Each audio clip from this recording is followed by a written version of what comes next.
Meet the new Twitter. Same as the old Twitter? Matt Walsh's What is a Woman is the kind of content most thought would be safe under new Twitter ownership. A new battle over the film feels like an attack of nanny Twitter déjà vu. At roughly 8:30 a.m. ET this morning, Jeremy Boring, co-founder and co-CEO of the Daily Wire, posted a lengthy thread on Twitter outlining what appeared to be a major reversal on speech issues on the Elon Musk-owned platform. Twitter canceled a deal with @RealDailyWire to premiere What is a Woman for free on the platform because of 2 instances of misgendering, Boring wrote, adding, "I'm not kidding." Noting the film would be labeled hateful conduct, the thread detailed a months-long roller coaster dispute between the producers of What is a Woman, a controversial documentary by Matt Walsh released a year ago today, and the current incarnation of the Bird site. In celebration of the release anniversary, Walsh, Boring, and the Daily Wire began making plans to partner with Twitter for a 24-hour live stream today, June 1st, 2023. Twitter at first responded with enthusiasm, offering the chance to buy a package to host the movie on a dedicated event page and a chance for us to promote the event to every Twitter user over the first 10 hours. The initial exchange came roughly a month ago, and the Wire team planned a significant ad buy and other promotions. Weeks later, Twitter ominously asked the Daily Wire for a review copy of Walsh's movie. Boring said the firm then found out Twitter would not only no longer provide us with support, but bluntly told them they would limit the reach of the film if the Daily Wire went ahead with the event on its own.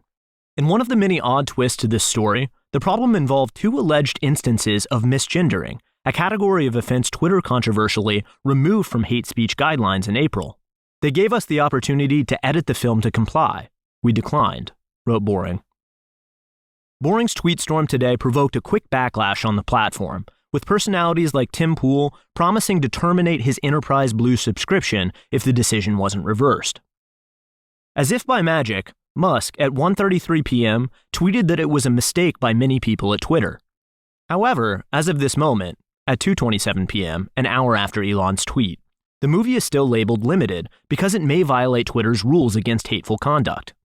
No matter how this mess turns out, it's a significant development, in large part because What is a Woman, a sarcastic doc that gently tinkles in the face of transgender orthodoxies, is just the kind of content many conservatives in particular imagined would no longer arouse the ire of censors. Walsh himself last year celebrated Musk's liberation of Twitter, a fact the Washington Post considered significant enough to report at the time, though it followed the now common habit of not linking to Walsh's Twitter account or to the Daily Wire content about the film. If new Twitter continues to label and suppress this movie, it will send a clear message to conservatives that the honeymoon is over. At the very least, it's time to pack. Even if the matter is ultimately fixed, it's important to note that the Daily Wire was already forced to cancel a major promotion, and has been negotiating with Twitter for some time before today. This was not some kind of fluke or glitch, Walsh wrote. It's a very intentional decision by Twitter. In fact, as Boring notes, the decision was presented to the Daily Wire as a conscious expression of Twitter's speech not reach policy, another way of saying Twitter considers de-amplification or suppression legitimate tools, not free speech violations. I wrote about What is a Woman a year ago, after noticing it was driving huge online traffic and was much talked about across media, in both positive and negative ways, but was non-covered as if by universal agreement. The subject matter was so taboo, people were afraid to mention it, even to denounce it. The most prominent outlets who've admitted to watching it, I wrote on June 8, 2022, have names like the Christian Post and Spectator Australia, despite a 96% audience rating. The movie ended up ranked as Rotten Tomatoes' #1 most watched film at home, downloaded in 70 countries, but garnered virtually 0 mainstream reviews. This was too bad, because irrespective of your take on the underlying issue, the movie was quite clever. A classic example of the satirical technique of hoisting a target with his own petard. What is a Woman was a unique test case because it appeared written with censors in mind. The film's conceit is that proponents of modern transgender theory are so unwilling to define their own beliefs, they can't answer the question, what is a woman? Virtually the entire doc is told in the words of Walsh's interview subjects, while Walsh says almost nothing, or parries counter questions about why he's asking. A signature moment involved Patrick R. Grzanka, chairman of the interdisciplinary program in women, gender, and sexuality at the University of Tennessee, Knoxville. Grzanka balked when Walsh said he was just trying to get at the truth, replying, "Yeah, I'm really uncomfortable with that language, getting to the truth." When Walsh asked what he meant, Grzanka, a professor at a state university, said invoking a question about truth sounds deeply transphobic to me. And if you keep probing, we're going to stop the interview. Both alleged violations describe real historical episodes in which the misgendering is done by third parties. One involves an elderly man in Aberdeen, Washington, who refuses to call a trans councilperson she, and the other is a news story about a bitter Canadian divorce case involving a father called CD who reportedly refused to use preferred pronouns. This would make scenes in What is a Woman reporting, not commentary, like footage of January 6th, also suppressed on some platforms.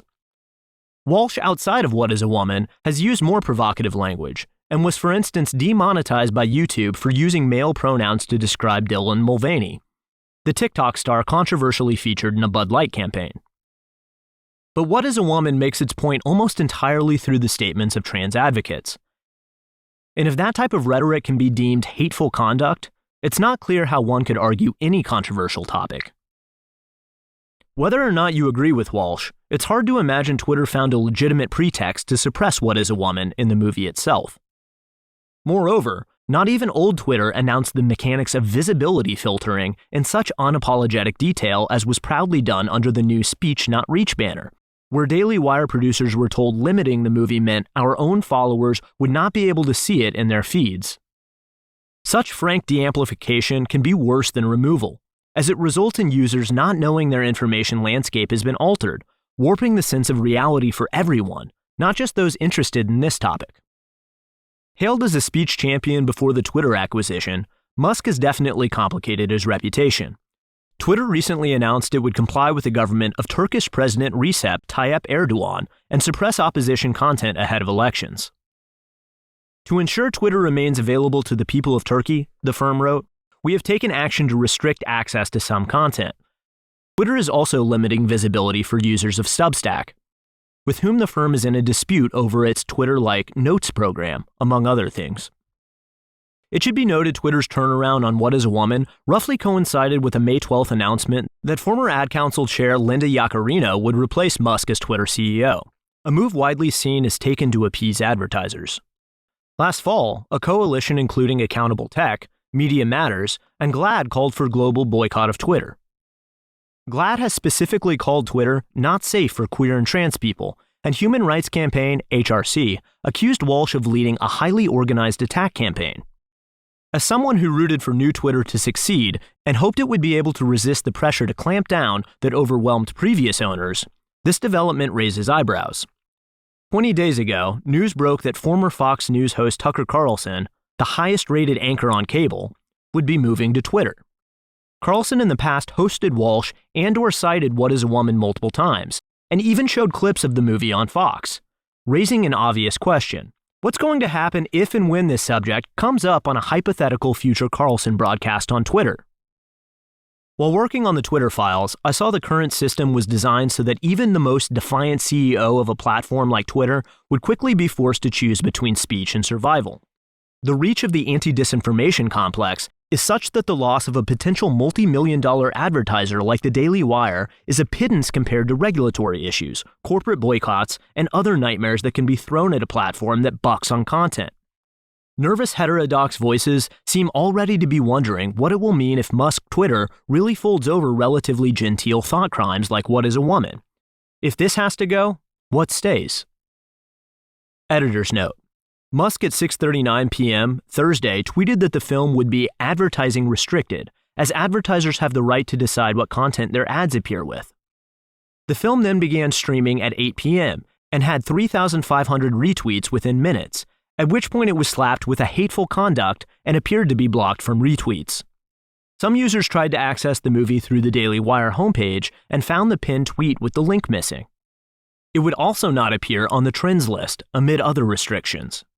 Elon throughout promised it would be fixed by the next day, and even shared the Streisand effect caused by his own firm's suppression, a unique sight at least. Then this morning, Elon tweeted, "Every parent should see this," which prompted thanks from Walsh, after the news leaked out that the trust and safety chief, Ella Irwin, was leaving the company. Draw your own conclusions, but it looks like the same dynamic that gradually heightened tensions between advertisers, the advertising lobby, Fox, and Tucker Carlson is also present here. Thanks for listening to the audio version of this article. For more, visit racket.news.